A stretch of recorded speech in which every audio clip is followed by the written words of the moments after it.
Silence all cell phones, and we will get started with today's agenda. This time, Madam Secretary, if you would, please call the roll. Senator Alvarado, Here.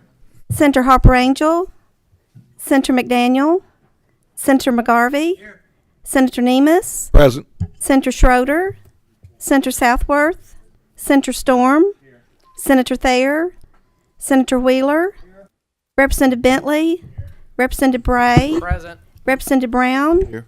Representative Dixon, Representative Donahue, Yes, ma'am. Representative Fleming, Representative Frazier Gordon, Here. Representative Herron, Representative Huff, Representative Imes, Representative Johnson, Here. Representative Koenig, Here. Representative Lockett, Here. Representative Marzin, Representative Miller, Representative Reed, Here. Representative Roberts, Here. Representative Thomas, Present. Senator Mills, Representative Meredith. Yes, ma'am. We do have a quorum and are duly constituted to do business today. At this time, I would entertain a motion on the minutes from last month's meeting. Got a motion from Senator Mills. Do I hear a second? Second, Senator Storm. All those in favor say aye. Aye. Any opposed? Minutes are approved. We will move on to our agenda at this point.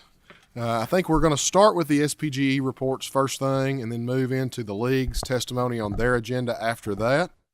So at this time, if Bruce and Chuck with the Fire Commission could come forward to make their report. As you approach, please identify yourselves for the record, make sure your microphones are on, and then you may proceed with your presentation.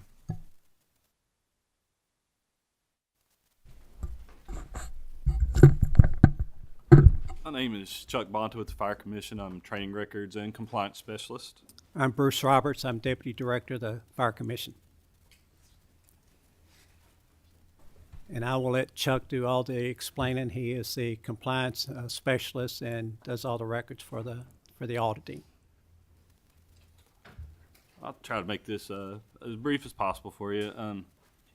With the changes that you all allowed to the financial disclosure reporting for the Fire Commission this past year, we currently have 36 fire departments that are taxing fire departments or standalone taxing districts that are reporting to us. At the time I submitted this report, we were at 32 of 36 had reported. I had one submit over the weekend, so currently we are at 92%. We have 33 of the 36 reporting to us that have. Chuck, can you pull your mic a little closer to you? Yes, I'm sorry. Is that better? Okay, I'm sorry. We currently have 33 of the 36 that have complied, and the other 3 we are in communication with. We have one in McCracken County, one in Lewis County, and one in Hickman County that were just delayed in getting reporting for various reasons. So we should be at 100% here in the very near future.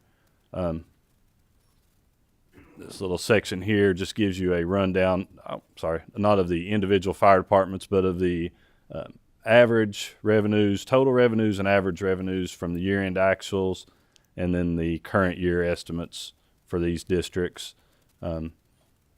Looks like an average of about $83,000 for the departments that report to us bringing in revenues, and they're reporting estimates of $61,000 approximately bringing in this current fiscal year. This is just a breakdown here on this sheet of just historically the departments that have reported to us and at this time where we stood. So we are at 92%, but less departments. I think we're going to be in a lot better shape, than what we have historically this time of the year. The breakdown for the departments that report to us is there are 29 actual taxing fire departments and 7 standalone tax districts that contract with the nonprofit fire departments, Chapter 273s. And then there's 440 Chapter 273s that under the change to 95A 055 that we will be reviewing. Actually, one of the 4 of us auditors or training records compliance specialists will be going out and physically looking at their records. Just for y'all's reference, there's a breakdown of how the departments in the state, the makeup is. We have 20 that report to or are responsible to county governments, 111 that are taxing fire departments. So of the 29 that report to us, the remainder would be with the Department of Local Government. We have 196 fire departments that report to city governments and 440 nonprofits, and then 4 standalones, whether it be airport or through a military establishment. With the compliance reviews we now do annually, we have completed 345 between the four of us, 16 fire commission investigations that required follow-up. Could have been just something simple as they didn't have the financial records we needed to see at the time when we went back. We've turned one over to the county attorney and state police in Johnson County. One was turned over to the sheriff's department in Ballard County. There was an arrest out of that one. We've had one turned over to attorney general's office in Hart County, and one turned over to attorney general's office in Harlan County. So our efforts to get out and physically look at the records are being beneficial, and those numbers seem kind of high, but of the others we've looked at, I mean, departments are doing what they need to do and taking care of business. That's all I have. Any questions from members of the committee? Representative Bentley? Thank you, Mr. Chairman. When someone like Marathon Oil has a fire department, who are they responsible to? That's on the industrial side. They're what they're called the industrial fire departments. So all we do is actually just track their training. They're not a fire department according to the law that falls under one of these groups, the 67 or 273 or something like that. They fall under their own industrial, so they don't report to us. We just track their training. Okay, thank you. Representative Bray? Thank you, Mr. Chairman. So when you all are referring these to law enforcement, typically what are you referring them for? The ones we refer to law enforcement would be for suspicious activity with financial information, whether it be what we suspect to be theft or something going on with the finances that doesn't look right. All right, thank you all. Chuck, quick question for me. Yes. With regard to, I know some of them you said had been turned over to a county attorney, KSP, some had been turned over to the sheriff's department, some had been turned over to the attorney general. What triggers the different person that you turn that over to? Is it the size of what's going on or scope or? The way the law is structured, if it's something we initiate, we go straight to the attorney general's office with the attorney general and state auditors. There are some cases where we'll go in and I'm thinking the one in Ballard County, they had already been tipped off by local authorities. Then they contacted us, so they were already involved. But we will, from our standpoint, we go straight to the attorney general and state auditor's office when we find something. Any other questions from members of the committee? Seeing none, thank you all for being here and for making the presentation that's required. Thank you. Thank you.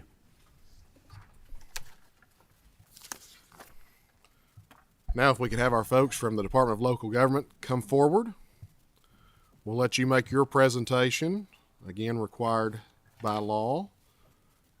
Please introduce yourselves for the record when you get to the table, and then you may proceed with your presentation.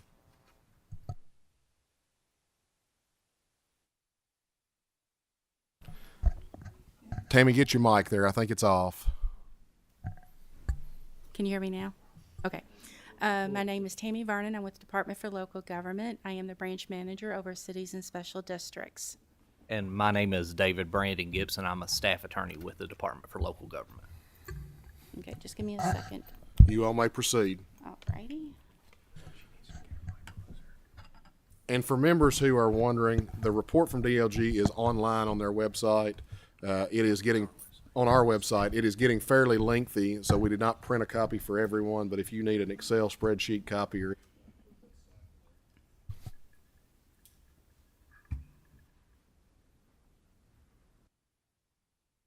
All right.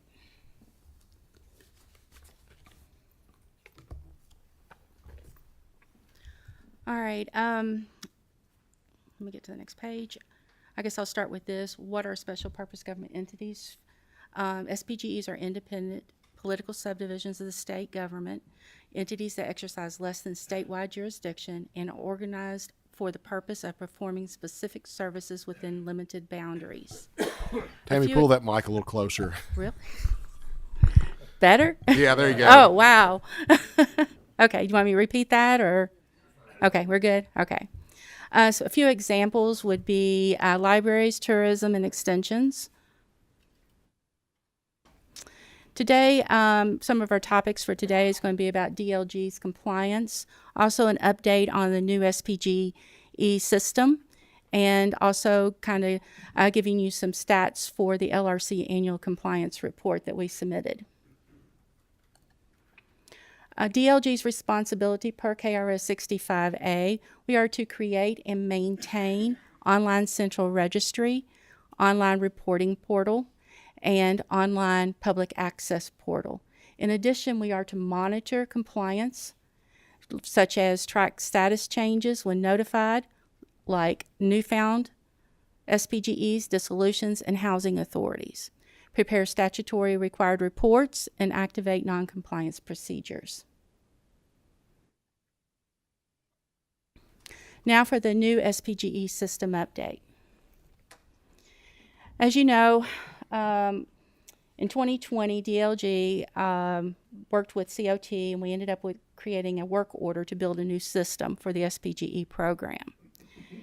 In January of 2021, the project kicks off, and we worked with the COT admins, and the business admins, and getting everything set up and getting the stories written for the program.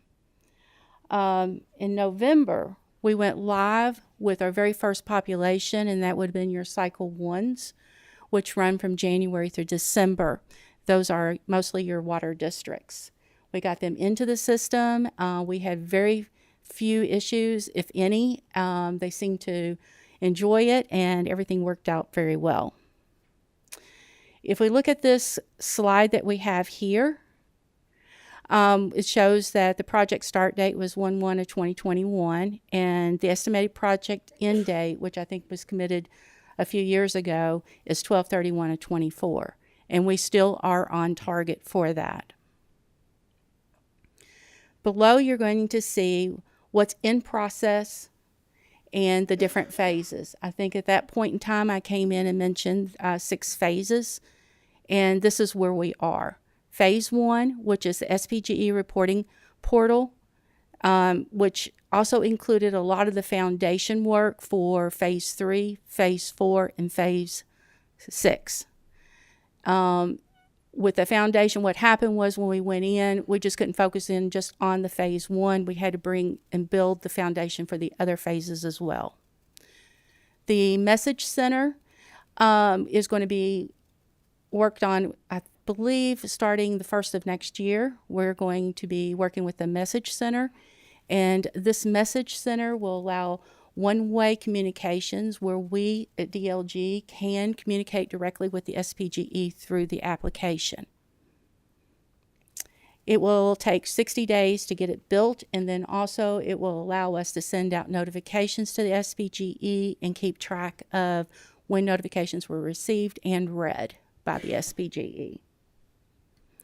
Phase 2 is the public portal, and we're starting that second quarter of 2023, and it's basically the public portal similar to what we have on our old website, except it's going to have a little bit more features available to everyone. Phase 3, which is the DLG dashboard.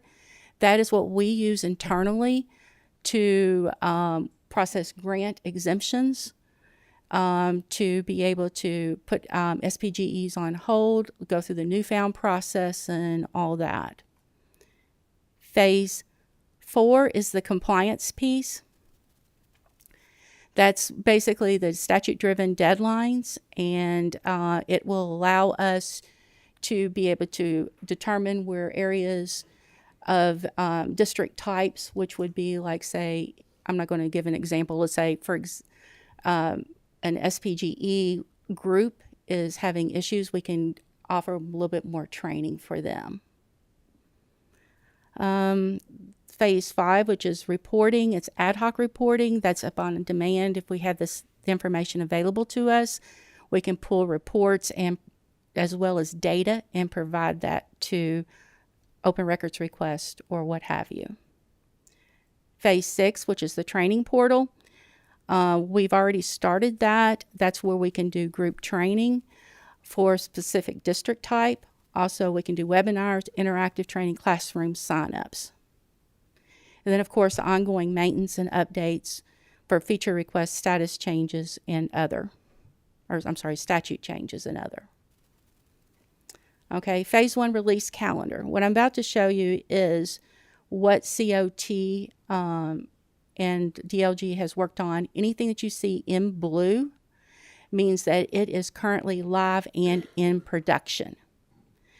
Between 11/19/21 to January 31st of 2022, everything was up and running for the registration, for submitting a registration, making payment.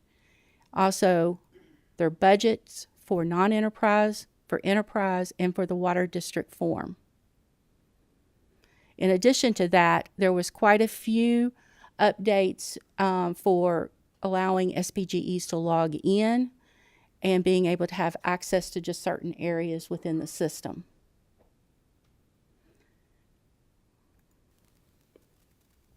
Today, if you notice on this third slide, you're going to see in development, the green section. That means by 1021, that was the section that we were working on. I have good news.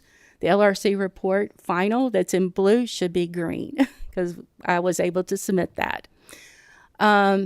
We are also working on the audit process. On the most recent report that we uploaded, it is in test mode by DLG. We should have that audit or the test completed here within the next few days to make sure that everything is accurate on there. So please, when you get a chance, take a look at that report and give us any feedback that you may have. Data integrity checks. Also, we moved the data from the original system and also from the manual system to the new system, the historical data. And we are doing a data integrity check and some audits to verify the information is correct. Release 5, which is coming up on November the 30th, the audit process will be 100% complete. We also have the fire department process in play, the stories written, and those are now with the programmers, and they are reviewing it, and we're getting that started here within the next week. Then we also have the dissolution process where SPGEs can be dissolved after 2 consecutive years. No, I'm sorry. They can be dissolved if they drop less than $100,000. Then we can export those to the Fire Commission. Those are for fire protection districts only. Anything in white is basically the service center and also status changes. One of the things that we're going to have in this system that we never had before is a follow-up system.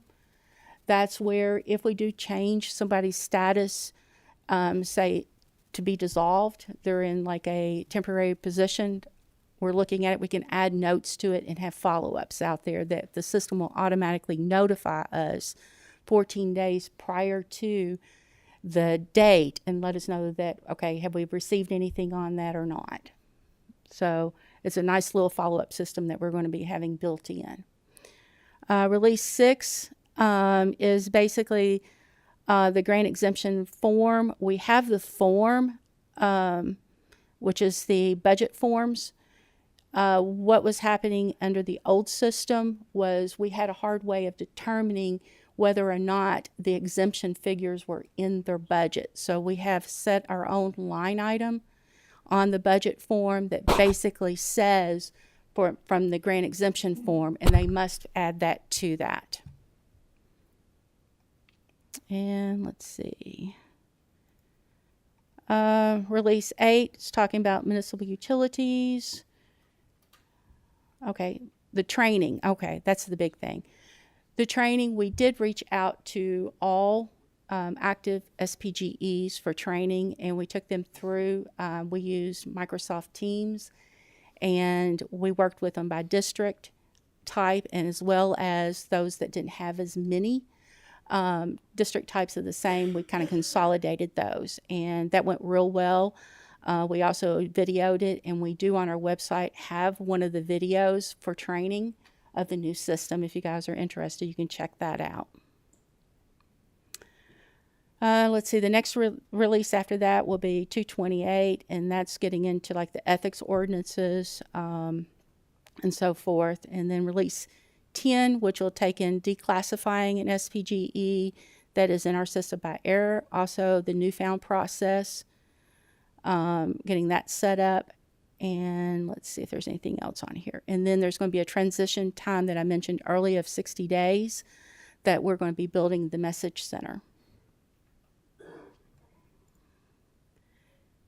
Okay, take a look at the phase 2 section. We do have some post-message center things that need to get completed before we can start the public portal. A couple of those would be an ad hoc survey. Occasionally, DLG gets asked to participate or send out information to the SPGEs to gather data. And this will allow that to happen. If there's a request saying that they need just certain information from the SPGE, the system will be able to pull that information in, make it in electronic format. A couple of the other final pieces that need to get completed for phase 1 is the newspaper accounts payable and the receivable. As you know, if we have to publish in the newspaper, DLG makes that payment from the restricted fund, and then we turn around and charge back that information to the those funds back to the SPGE. And so there is an accounts payable and accounts receivable section. One of the big things that we're hoping to do is on our new website is have Are You an SPGE, where possible districts can go out there and take a look to see if they meet the qualifications. It will be similar to a questionnaire. If they meet this criteria, then we can reach out to them or they can reach out to us. And it's just like, you know, are you an SPGE, or are you exercise less than statewide jurisdiction and so forth.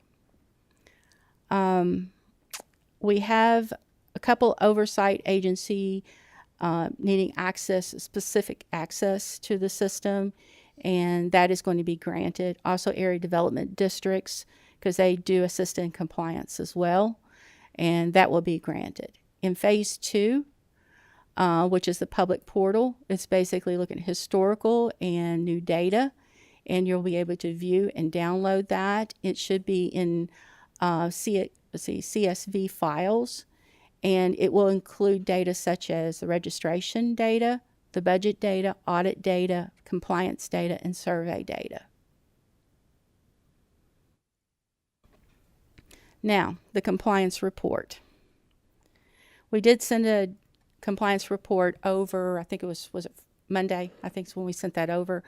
The data is as of October the 21st at 11:30, so we're able to get a time on when it was actually queried against. And it's based off of all active SPGEs. The audit feature is currently being tested by the CSD branch, which we mentioned earlier. And then some of the data integrity audits that we're doing, we're just verifying the non-compliant data is truly non-compliant. We're also, the compliant submissions are truly compliant. And audits to find lost and blank submission forms, and audits of all non-active SPGEs. And that's the current audits that we're currently underway. The findings is, so far we found some budgets with zeros in their appropriations as well as in their revenues, which should not have happened. And so we are in the process of getting those fixed. We reached out to the actual SPGE and trying to get that data submitted to us. Municipal utilities, on their federal form and also on a public form, To determine audit compliance, we have to have their total revenues and expenditures to be able to determine what audit requirement they have, whether it's an audit every 4 years or if it's an audit every year. And those were all submitted to us in PDF forms. So we are in the process of reviewing those, pulling that data out, so that way we can get that determination. Fire districts, the fire districts are able to submit their information online today. We are in the process of working on allowing fire districts to come back into our system, and we have probably about 4 or 5 that's ready to come back in, and that program section will be written, I think, by the end of next month, and then we'll be taking those through and getting them compliant. Housing Authority exemption forms. We have in the old system, they would fill out a form, they would mail that into us, and then we would enter that into the database. With this, we're just verifying that we have all their forms that they had submitted and getting those prepared to upload to the new website.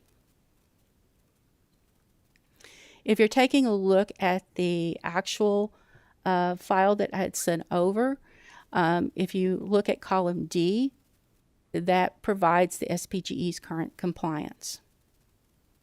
That's where they are today. Column I is the participation date. That is a new field that we did not have before, and it is based off of the first day of the fiscal year the SPGE participated in the KRS 65A. The compliance status at due date is another section, and that's over to the far right where you're going to see the budget and the registration and the audit information. When you get over to that section, it's where they were at the time of the due date. So when you're looking at those fields, it's basically saying that on, say, January or July the 15th, they were either compliant or non-compliant at that time. Now, they may be compliant today, and that's the reason why you have to check the column D. Audit requirements and audit compliant features is still in development. We should have all that completed as far as the testing, like I said, within the next week or two. Okay, now we're looking at overall compliance. In previous years, I provided by fiscal year, and I think there was a lot of confusion there looking at by fiscal year. So what we ended up doing is lumping it all together into one compliance. So that way you get a full picture of what it is. Next year, we will be sharing both. We are currently at 82% compliant, 17% non-compliant. The population is 1,177 active and 256 active that are non-compliant. Thing that you need to understand, we are still, for the cycle 3s, which is the majority of the population, we are still in the 75 days or the 30-day notification from the year-end actuals, because they were due September 1. And so we're sent out the 30-day notifications, and they have 30 days to respond back, and then we have 15 days to report. So those numbers will significantly change. If you're looking at the January cycle, which is the water districts, we have 33 that are non-compliant. The issue is remember I mentioned something about some zero budgets and stuff. That information is being updated by the Kentucky Rural Water Association, getting that data in there. So those numbers will increase as well. The October and September cycle, that's what we're currently in. We do have 7, and these are all housing authorities. We have 7 that is compliant and 7 that is non-compliant. So we are in the process of trying to get those guys compliant. They're still, their due date's not met yet. Okay. This is the newest and the niftiest report. This is by district type. I know you've heard me talk about district types, and what we're planning on using this for is to help with training on who we need to reach out to give us specialized training with that group. The extensions look like they're 100% compliant. They have 0 that's non-compliant. They did attend the training that we provided, and they pretty much were right there getting it done immediately. Some of these smaller ones like air boards, ambulances, they were a smaller group, and so they kind of went into the same group as far as training. So I do see where we're going to have to do some additional training. So that you can take a look at that. And let's see. The next page just continues that. And then, of course, that's it. Anybody have any questions? I do have a couple of questions. Sure. We'll start with Representative Miller. Thank you for the report. I would have a question. Who is helping design? Who is doing the design work on your new system? Oh, it's COT. Okay, it's not Kentucky Interactive. No, it's Okay. COT. COT, we contracted with them in September of 2020. And they've been performing satisfactorily. Definitely. Thank you. Definitely. I've been very impressed with them. We are a really good team. We work well together, and it's been very well. Thank you. Representative Johnson. Thank you, Mr. Chairman. Very quickly, where would I find a complete list of SPGEs statewide? Statewide, on the report would show all the SPGEs. You would be looking at all the active in that report. And I can, Go ahead. would you like for me to bring the report up? No, I'll Okay. find one. Is there any way to narrow it down to my region, my district, or anything like Yes, that? yes, yes. I'll figure it out. Tammy, Yes, they are listed. you can contact us. They are listed by county in that report, aren't they? Yes, Okay. Thought they were. I think so. I think so. They have been in the past, I think. Yeah, I'll double check that. Co-Chair Mills. Thank you, Mr. Chairman. I have a similar question to Representative Miller's question, but so how does COT bill your department for their time, labor? Is there an agreement there? Are they billing hourly? How's that? What does that cost?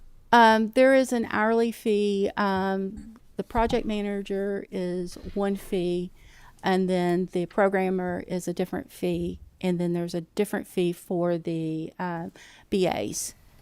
So we get, I guess, a monthly report, and I'm really not into those details. I could probably get that for you. That's fine. But we get a monthly report from them, and then that goes into DLG. And you said you're happy with the service that Oh, you've yes, received and yes. the quality of work and The everything? quality work is phenomenal, to be honest It with you. appears that they follow their plan much better than some of the vendors that we've had before us as well. So Yeah. I'm glad to see that. Thank you. They've really done a great job, and it's, you know, I meet with them daily, and just being the customer, I meet with them daily to make sure we still stay on track. Right. And they've been great. Great. Thank you. Other questions from members of the committee?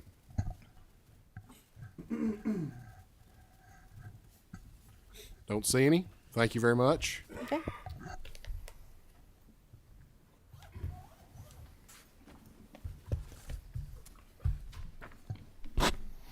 Representative Johnson, as I said earlier, that report is on our website now, but if you need an Excel copy of it or anything, let staff know and they'll get that to you. But it has been classified by county in the past. I would assume it still is this year, but have not looked at it that closely as of yet. All right, if our friends with the Kentucky League of Cities would move forward to the table. As you get there, please introduce yourselves for the record, and then you may proceed with your presentation for the day.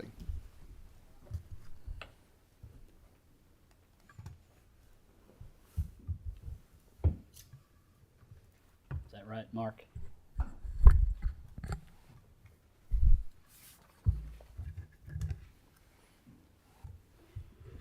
All right. Thank you, Mr. Chairman and members of the committee. I'm J.D. Cheney, Executive Director and CEO of the Kentucky League of Cities. We always look forward to this time of the year when we have to start focusing on the next session, regular session of the General Assembly. We're honored that you all would ask us to present our 2023 legislative agenda. I have the all-important job today of turning the PowerPoint and introducing the leadership, the elected leadership of the Kentucky League of Cities. Each year, our members vote on officers of the organization.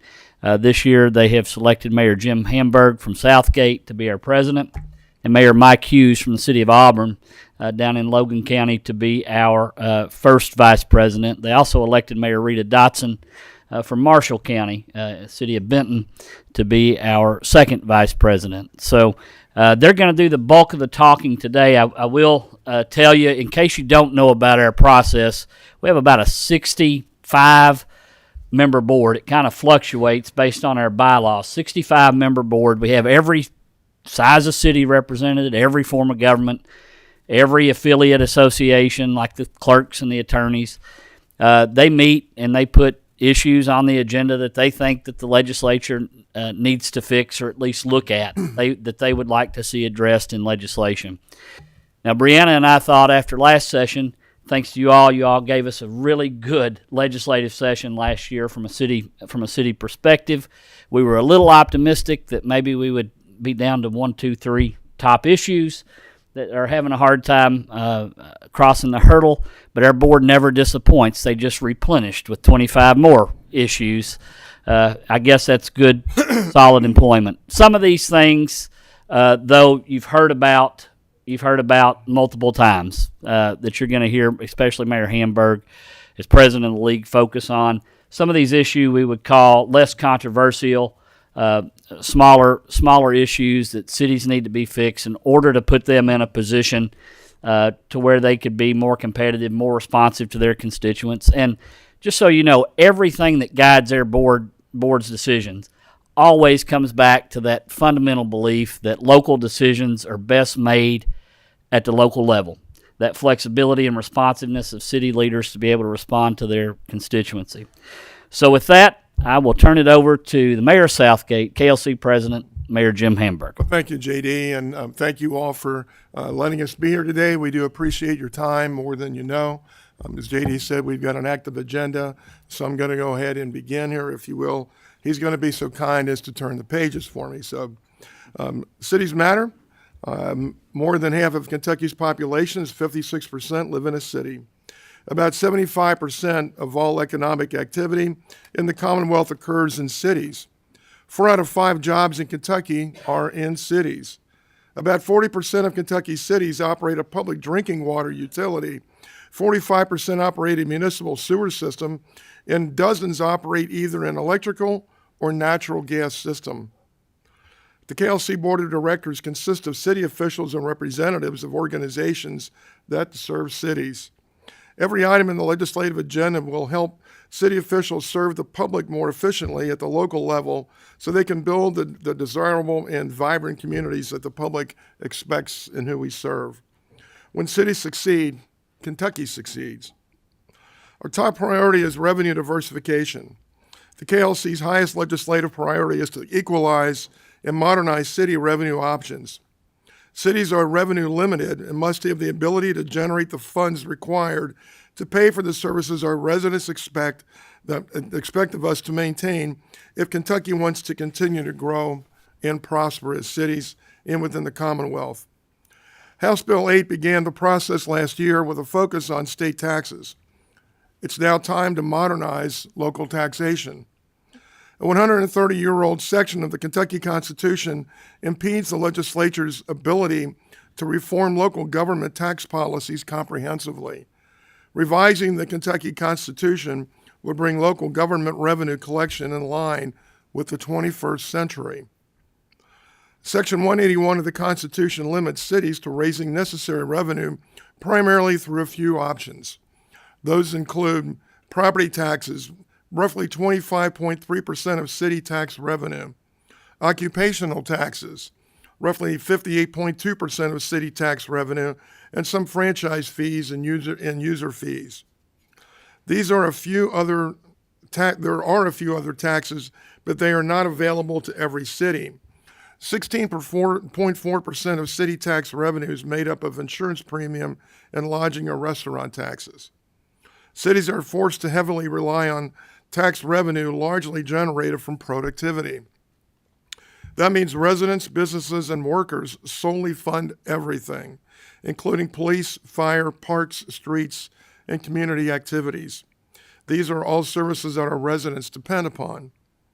Diversifying the local tax base allows tourists and visitors to share the cost, reducing the burden on folks currently shouldering the entire cost of residents. Once the General Assembly passes a bill to amend the state constitution, Kentuckians would vote on the issue next year. After voters approve, legislators in the 2024 session would discuss measures to modernize revenue options for cities. Passing the constitutional amendment would not give cities any new taxing authority. That would be up to the General Assembly once that restrictive language in the Constitution is amended. Nothing would be automatic, and local governments could not be able to implement any new taxes on their own.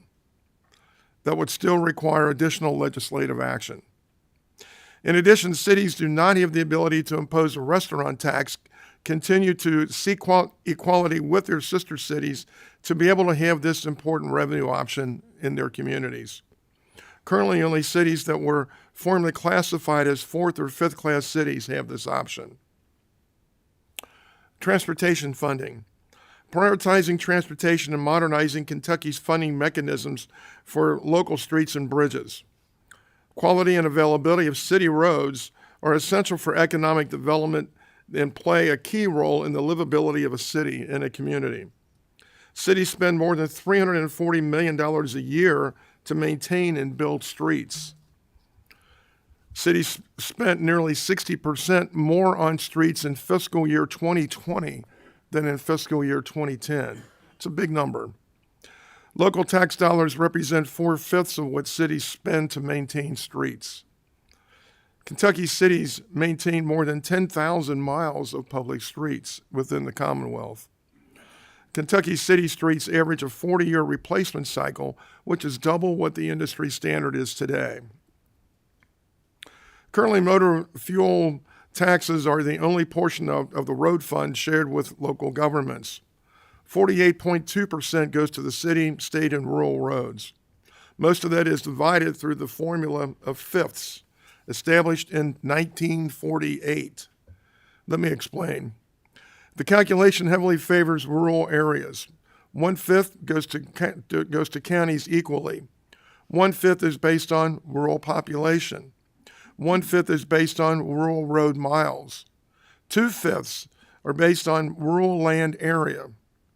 The formula does not account for the higher cost of building and maintaining city streets, as well as increasing populations within the cities. While the state will charge electric vehicle owners an additional fee or fees to ensure they pay their fair share for maintenance of roads, none of that money will go into the Road Aid Fund program. Agreement between cities and counties would update the state's road funding mechanism and acknowledge the growth in cities. Funds over fiscal year 2014 high mark of $825 million would be evenly split between the municipal and county road aid programs at 13% each.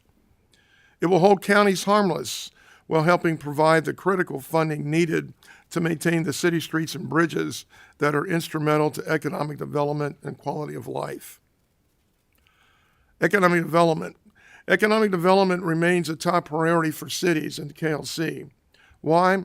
Because most businesses are located within incorporated areas or cities. We hold most of these jobs that are in Kentucky today. We're asking the legislature to address protecting tax increment financing or TIF agreements that use state income tax revenue for development.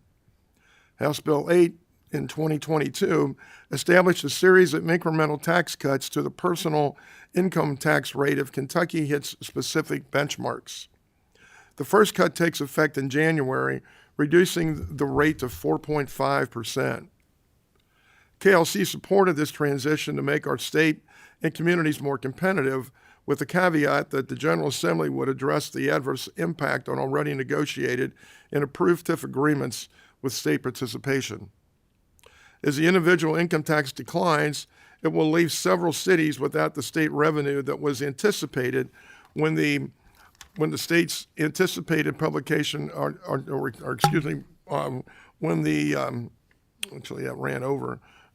the agreements were entered, and leave those cities without a way to pay for the debt or satisfy other obligations that were contemplated as part of those contracts. That's important to us. Modernization of publication requirements. The state's anticipated publication requirement costs city taxpayers around $1.4 million a year. A publicly owned city website is available to anyone without the need to buy a newspaper, and it allows documents to be available for a much larger period of time or longer period of time.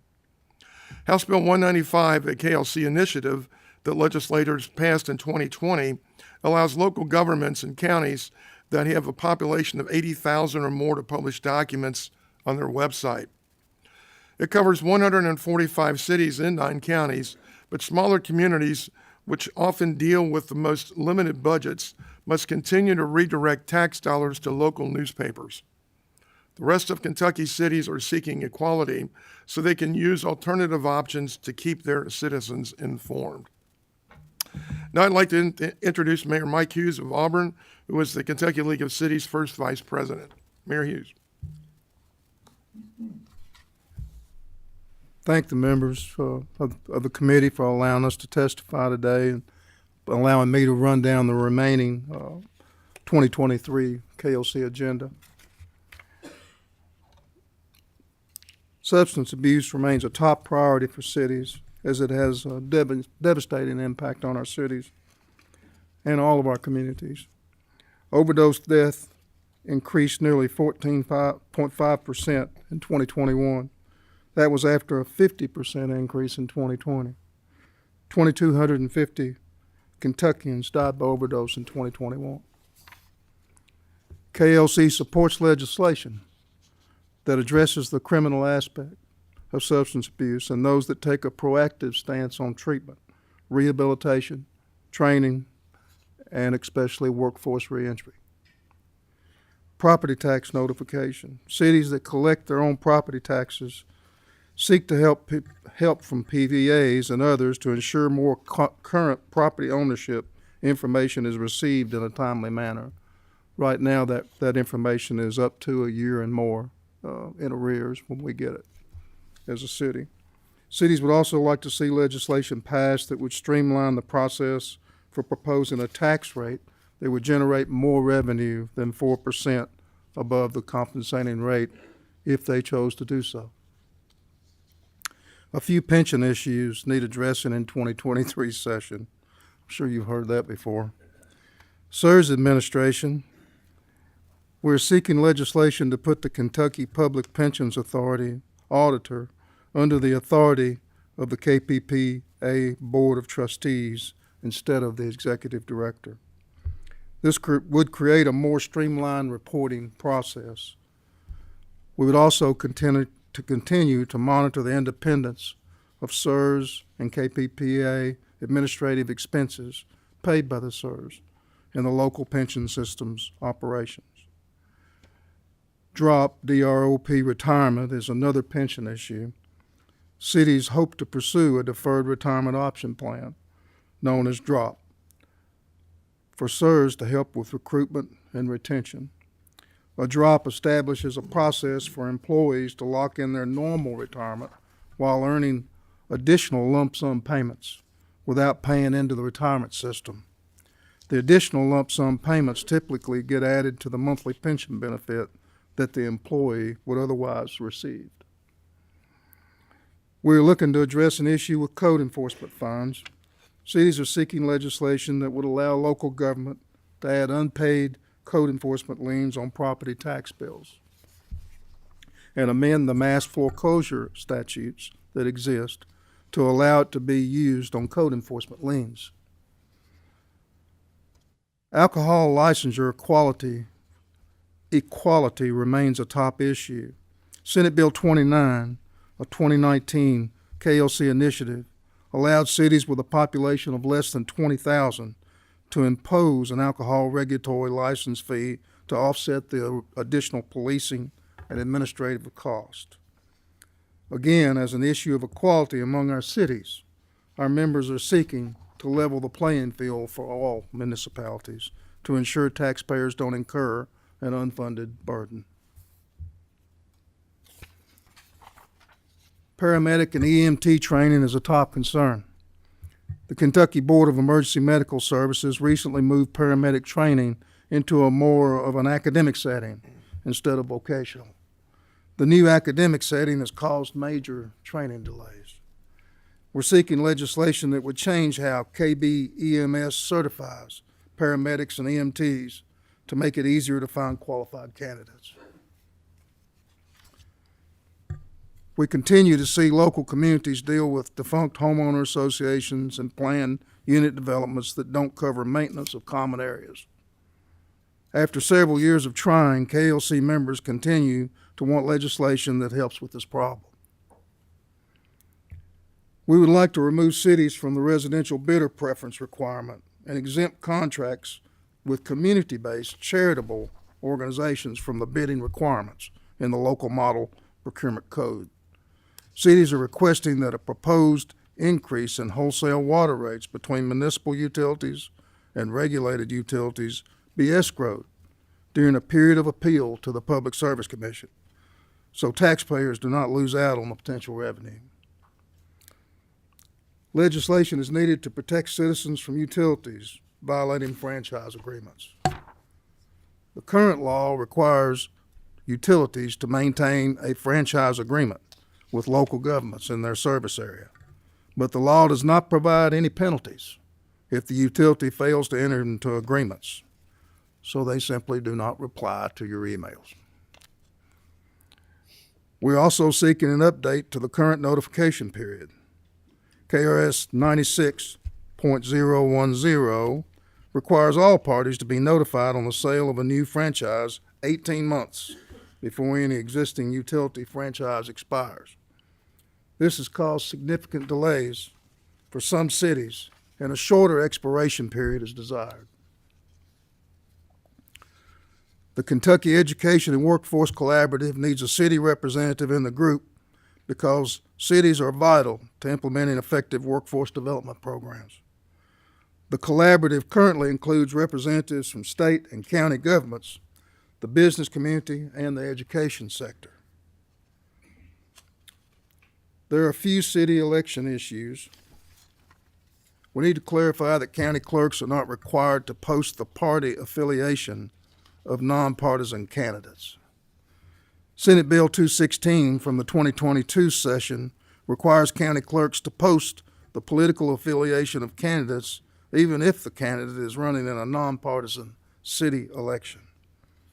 We're also looking to eliminate the requirement for city candidates without a primary to file primary election finance reports with the Kentucky Registry of Election Finance. We need to clarify when a city may enact an ordinance that modifies the number of council members, how a city official may resign through email, and when a city may enact an ordinance impacting a nonpartisan primary election. Legislation is needed to specify that the master commissioner must file a deed after a commissioner's sale to address city-held liens.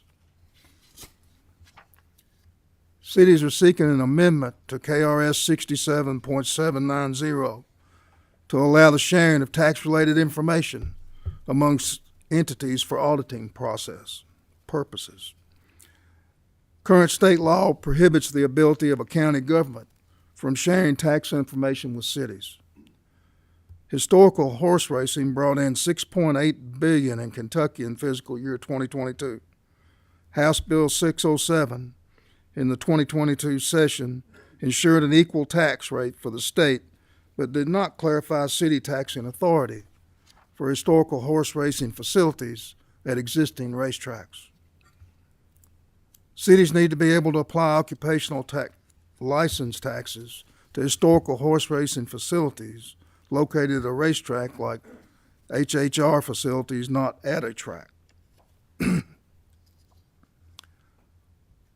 Entertainment destination centers are growing in popularity, but cities have noticed some updates to the law would help.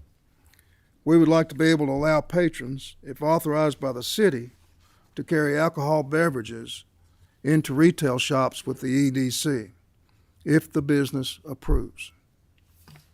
And we would like to allow caterers and brewers to sell from mobile units within the EDC, pursuant to their license. We're also asking the legislature to investigate potential solutions to reorganize the state fire marshal's office.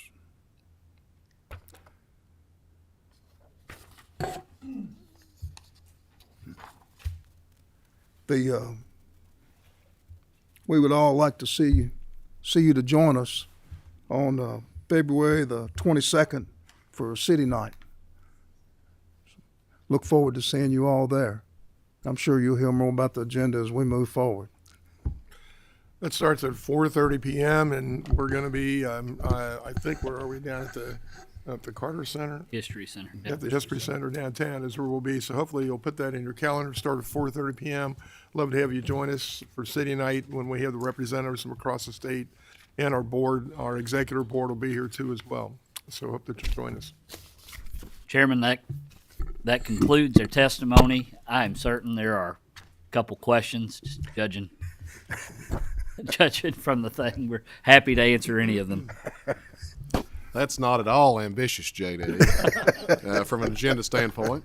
We're just in shock. We do have several questions. I want to start with Floor Leader Thayer. Okay. He wants to come back to him. Preparation. Representative Lockett.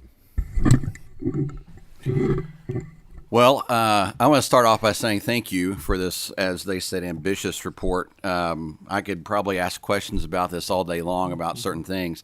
My question concerns about this the city candidate reporting, and I know this is where we are probably going to differ because I would love to see all city races be partisan races. So my question for you is, for your agenda, why do you feel it's important for those races to not be partisan? You want me to answer that? Yeah, you go. President Hamburg. Pick up after that. Our board has never taken a vote one way or another regarding its position. I guess they voted by their ordinance enactment. We have 415 incorporated cities in Kentucky, some of them defunct, which by the end of next year probably come off the rolls. So let's just say 407 cities probably are active cities. Only 6 of them in this election to go nonpartisan have remained partisan. Madisonville just now went nonpartisan, but Hopkinsville, Shively, Louisville, and then a few Irvine, just a few smaller cities throughout the state have kept their partisan.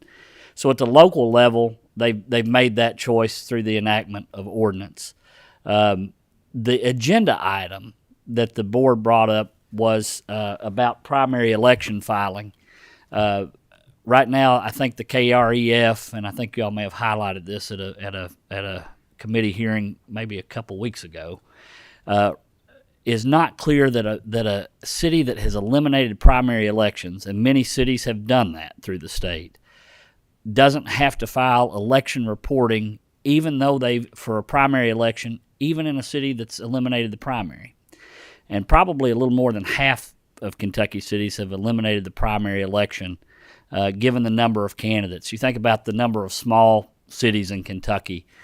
Sometimes it's difficult. I went through the list or this weekend, and the number of cities that don't have enough council members or commission candidates even to fill the seats sometimes is there's several that this election season don't have that. Some of them would do by run in, and some of them have to do by vacancy. But what the board asked for, the specific item, was to clarify in those KERF statutes and regulations that if the city doesn't have a primary, why would you need to file a candidate reporting during a primary election?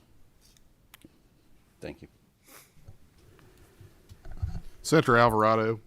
Thank you, Mr. Chairman. I have a couple of questions, if it's okay. The first one is one topic here on the priorities list that is near and dear to my heart, because I think most members of this committee have either filed some bill on this, kind of additional priorities list that you've had.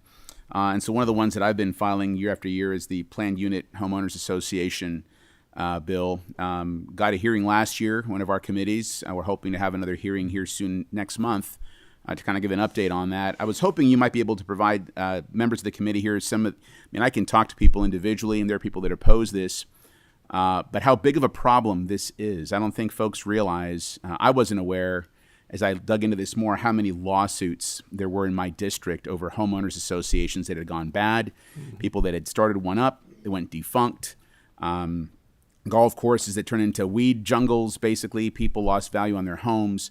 Cities and counties could not step in because they're not permitted to by law. And it took people years to try to find some kind of resolution, only to have the golf course shut down, and everybody's lost value on that. Maybe if you could just briefly address some of that, the importance of that. I think I've been trying for 4 years. That bill will be coming back next year again, but if you could just comment on that. Yeah, I think all the above, Senator, that you just mentioned, those are the reasons why I think when you take a look at this, when you have a small city that's incorporated or that is on its own at that particular time, you've got an HOA that's gone defunct, if you will, or golf course or what have you, just anything like that, even a park inside of an HOA, who takes care of that? And it comes down to the cities is we have to take care of that is what it comes down to. We don't want to. It's private property. The last thing that we want to do is to have to put public money into a private area. To keep it up, code enforcement comes involved is what happens because of that too. So you have other city resources that are strained because of that. Also at the same time too, because the property isn't kept up on an HOA, whether it's a condominium association or what have you, property values begin to decrease. So now we've got more police calls going to the particular property too as well. So we have various cities have brought this to our attention that they are running into these issues with these defunct HOAs that are here, and because that it is putting an impact on city resources. That's what's happening. So it's the reason why we're asking this particular type of legislation. And I think it's important for members to realize that you have a lot of individuals a developer who might have a property and hang on to control of that HOA. They don't turn it over to the owners, and then that developer disappears. Exactly. And so things go badly. The people that are there don't have control because it hasn't been turned over to them. They're relying on that developer. The developer's nowhere to be found. And that's where the cascade of problems. That happens, actually, I think there's probably, I would venture to say, over 100. And I would encourage everybody to look into their local districts and find out. I think you'll find out there's hundreds of lawsuits around the state regarding this very issue, and there's nothing in the law to put just some default rules on reporting, financial reporting, giving people the ability to revive HOAs and that sort of thing. Exactly. I think, too, that you'll find as well that many of them will try to sell those particular properties is what they will do, or no longer be involved in them as a management company at that particular time too, or they'll hire a less expensive management company to take care of it that may not be there locally or have a local person on that site. So because of that, it adds more problems to it because now you've got a lesser of a reason to be on that property or to maintain the property, if you will, because of that. So which does take the problem even to a different degree. It goes into that defunct category, if you will, in that point. Mr. Chairman, one other question coming real briefly. I know one thing I'm going to differ on, I think, on some of your requests on compensating rate. I know there's been a lot of discussion on compensating rate over the last several years. I can tell you there's a lot of members in the General Assembly now who'd like to get rid of the idea of compensating rate and just opening it up to local officials to tax whatever rate they think they need to. And you do have a mechanism now as cities and as counties to raise taxes beyond that compensating rate if you want to. It's often who wants to take that responsibility for doing that. So it's going to be, I think, difficult, but I would just remind you all that you already have a mechanism to do that. Well, I'm going to ask JD to report on Senator, I didn't know you were behind there. I started talking and I said, so thank you for your sponsorship on the Homeowners Association issue. We're not advocating for the elimination of the House Bill 44 compensating tax rate. I think it's somewhat of a myth, though, that we do have the ability under the statute to go above the compensating tax rate given the property tax timeline. As a practical matter, by the time recapitulations are finished and the PVA's work is done and you get your tax rolls, then you don't have enough time to open the process. If you go above set it at a rate that would produce revenue greater than 4% above the compensating tax rate, you don't have enough time to get the petition to the county clerk to actually have it on the ballot for a rollback if you have a petition presented by the time that runs out. So what not that it's a popular mechanism at all to go above 4%, but from a practical perspective, city governments, when they use the tax rolls from the PVA, cannot in a timely way, if they decided they wanted to do that, and I think counties are in the same boat as well, but I think Keiko's might be on the same schedule. You really can't ever go above 4% because it'll never go on. You can't get it to the county clerk by the first Tuesday in August in order to have it on the printed ballot. So there's got to be some work. It may not have to change House Bill 44 itself, but with regard to the property tax timeline, in order to be able to meet that criteria, and that was the issue that was raised by our members. Mr. Chairman, I mean, I know we did file Representative Lee and myself had filed a bill several years ago to lengthen the amount of time that the community could petition to reverse a tax increase. Yep. There's a lot of fight over that. A lot of our smaller counties and smaller governments didn't want that. So it passed for Jefferson County and for Fayette County, or at least for combined governments. That could be broadened. The original language of that bill was to allow it for the entire state, for every location, and there was a push against that. So maybe in terms of if it's a matter of saying, hey, listen, you can increase it, but we're going to widen the time for the petition to come in and reverse it, might be another solution to that. Yeah, it's a matter of timeline scheduling in order to ensure that if a city makes that election and wants to face the voters on it, that you have time to get the petition, get it to the county clerks in time to put it on the ballot if you have a petition presented to roll the tax rate back. It's a timeline issue. Thank you, Mr. Chairman. And Senator Alvarado, I know you have seen that timeline in the past, or with some of your thing, but for those of you who have never seen the property tax timeline for Kentucky, it is a very, very in-depth, detailed thing, and there's not a lot of wiggle room in it the way that it works. We have looked at trying to modify some of those dates in multiple bills over the years, and it's difficult because of how one plays on another one and that boundary deadline with clerks and PVAs and sheriffs and how it plays back and forth with all of them. Representative Donahue. Thank you, Mr. Chairman. That was quick. Gentlemen, thanks for the presentation today. I'd like to go back and push back a little bit on the city candidate reporting with the Kentucky League of Cities. I agree with you. I think it's one of my fellow colleagues, God bless him, said he'd like to see more partisan races. I think we should get away from that. We need to take the noise out of the room. And I've always said, in my 10 years that I've been in this job, when you call me on the telephone, I never ask your party affiliation. It makes no difference to me whatsoever because I'm there to help you. And so we want to take the noise out of the room. We want to take the pressure from the national politics that influence the local politics. It's about helping people. That's what we need to do. And by doing this and inflaming the opportunity to become after these races, let's select the most qualified he or she person would be trying to work on the local governments. And so we can move processes and policies forward. That's what we're here to do. So I agree with you. Thank you for doing that, and I hope we're successful with that. Appreciate you. Thank you, Mr. Chairman. Thank you. Senator Southworth. Thank you, Mr. Chairman. My question I originally had was about the formula of FIS page you have. And, you can say, well, the cities want more money and to the detriment of the counties, but I really want to hear some creative thinking here on how you can work with everybody, because obviously our job here is not to help the cities. Our job is to help the people. And last I checked, there's a lot of areas that do not have any cities in this state. It's where I've always lived most of my life. I live in a city now, but it's like first time ever. And so I'm just thinking all of the space and all of the roads, I'd like to redo a formula FIS, but I'd like to make it more even and not, a money grab for cities. So can you speak to how you figured out that the counties are going to get something out of this as well, since most of the space in this state is not in a city? I'd be happy to address that very, very directly. First of all, Senator, it's not a money grab for cities.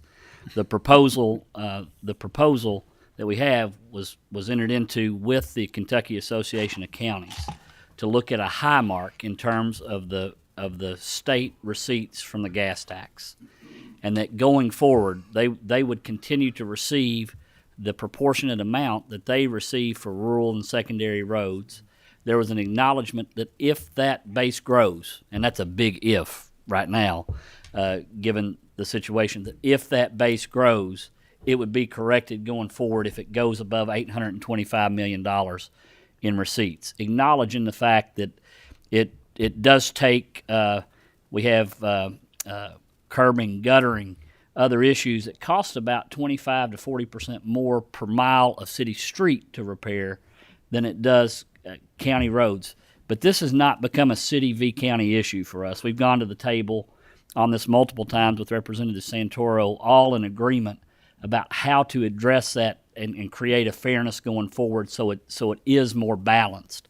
So it's not, I think if you can ask CAECO and the counties when they testify next month, that we have an agreement about how that should be handled, assuming that we go above the $825 million threshold in state receipts.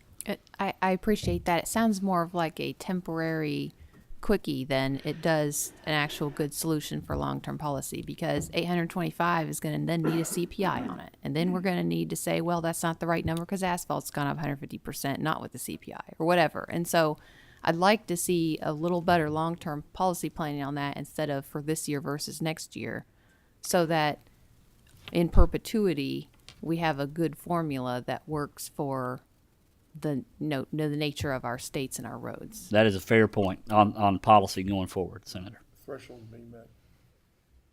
Gotcha. Representative Fleming. Thank you, Mr. Chair. I just wanted to, first of all, thank y'all very much for all your efforts this past year. Looking forward to next year. But I also wanted to make a quick comment, and that is, Senator Givens and I are, co-chairing the EMS task force, which came out of 777 this past year, and y'all are very, very involved, and we appreciate Brianna and JD's efforts and involvement in this. So I want to address on page 14 and on 12. 12 is the paramedic EMT training, and then also on 14 is the workforce collaborative. We are addressing that. That is part of our recommendations that will be coming forth in the next week or so in order to try to shore that up from a workforce and from EMT. We hear y'all loud and clear, as well as CAECO here at loud and clear, so we're trying to work that through. So I do appreciate that. I just want to make that quick comment that we are looking at that, and it's going to be included in our recommendation. So thank you. So thank you, Mr. Chair. Representative Roberts. Thank you, Chair. And congratulations, Mayor Hamburg, on your new role. To both of you, actually. My question is around your priority on substance use treatment. One of the struggles we have statewide is finding cities that are willing to accept treatment facilities within their borders. So I'm wondering if KLC has a stance on credentialing of such operations or facilities that would help to encourage cities to allow these to be within their boundaries. Yes, sir. Mr. President, if you've got a comment, I would be happy to yield. These people are used to hearing from me all the time. Yes, as you know, Representative Bowling 2 sessions ago sponsored legislation that created a program called Recovery Ready Communities. That hadn't been fully implemented yet through the Office of Drug Control Policy, but just had a chance to meet with former Representative Webb Edgington. We have representatives on that and representatives from Volunteers of America who's administering that program yesterday. So this was a top of mind topic. I think our board of directors does have a position. We have opposed in the past any kind of preemption, Representative Roberts, that would have put sober living homes inside the definition of residential care facilities. That legislation was introduced, which would have preempted the ability for local governments to use planning and zoning at all to determine where those facilities are located. So that kind of rubbed against this idea of home rule. There is this difficult issue with accreditation and standardization. As you know, under Kentucky law right now, you got a permissive process. And these we'll call them sober living homes because of kind of a subset, do not have to meet any accreditation criteria through NARR, the Oxford House model, under Kentucky law at this point. I think our board wants to consider, as part of that Recovery Ready community program and perhaps legislation going forward, that would ensure that those facilities meet some minimum level of criteria for certification. Since the board hadn't voted, I don't want to get ahead of the board, but I think that would probably end up being a part of the amended agenda for next session. Any other members have a first-time question? I've got one. Senator McDaniel. Thank you, Mr. Chairman.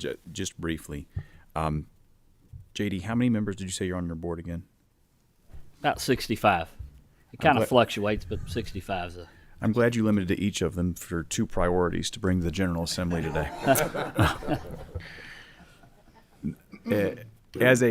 I'm grateful for the employment opportunities. I think probably what we all really need to recognize is that does reflect greatly the geography, the city types, the economics, the varying issues that simply are priority in these communities. I mean, the old all politics is local, right? As an overarching principle, though, I would like to kind of somewhat give it an admonishment and a thought to you, your board, and everybody this time around.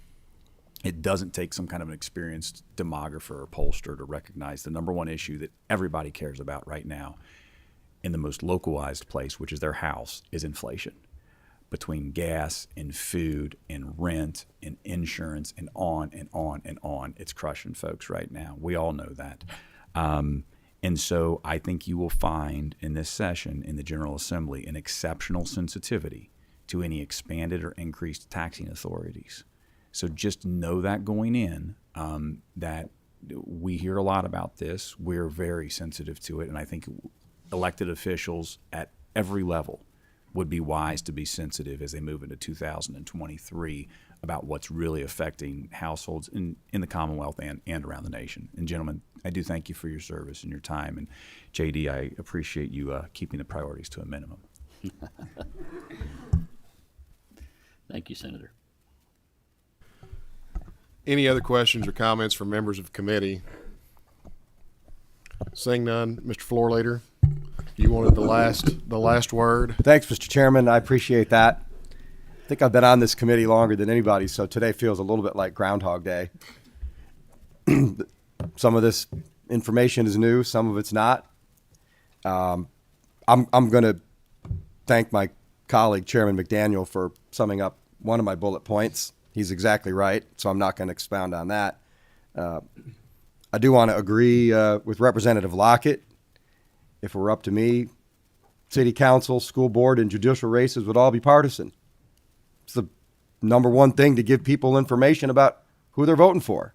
So I don't really see us changing Senate Bill 216. I think it's a good bill, and we just need to leave it as it is. On your pension changes, need to let you know that we've had a joint leadership meeting and decided that any future changes to any pension system needs to be fully vetted by the Public Pension Oversight Board, which meets this afternoon, by the way. So we're going to look askance at any further tweaks to previous pension bills we passed unless they've been fully vetted by PPOB. So please keep that in mind. I feel the need to correct the record about what you said about historical horse racing.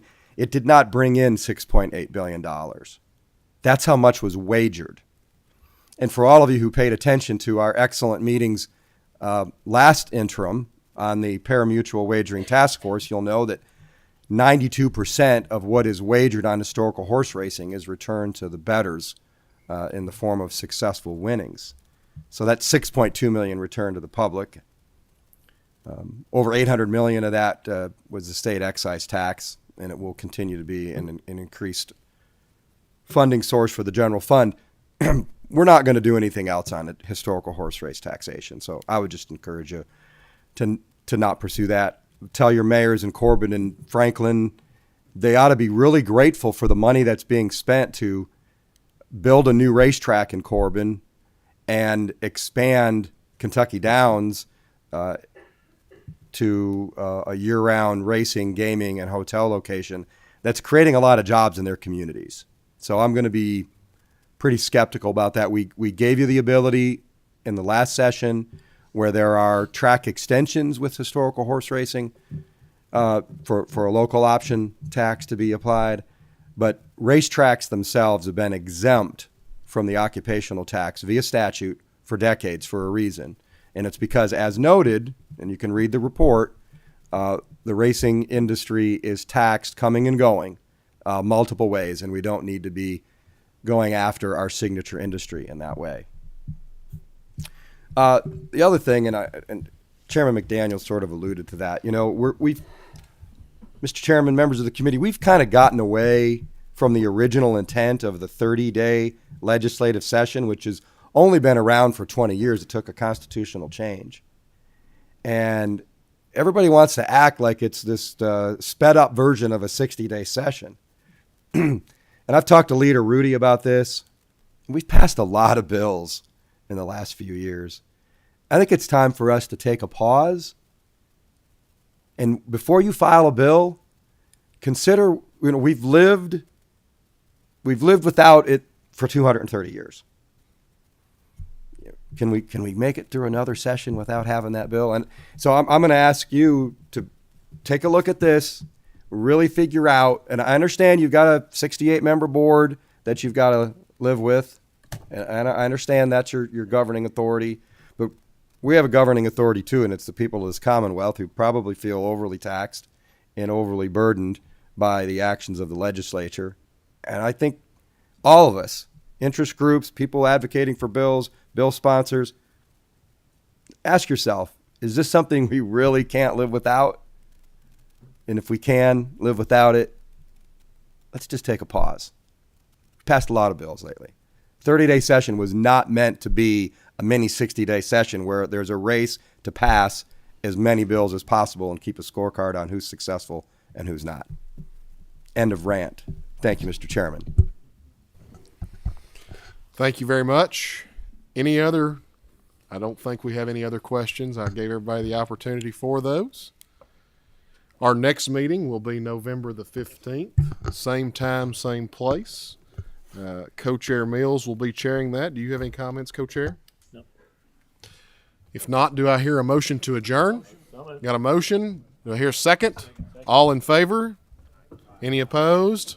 We are adjourned.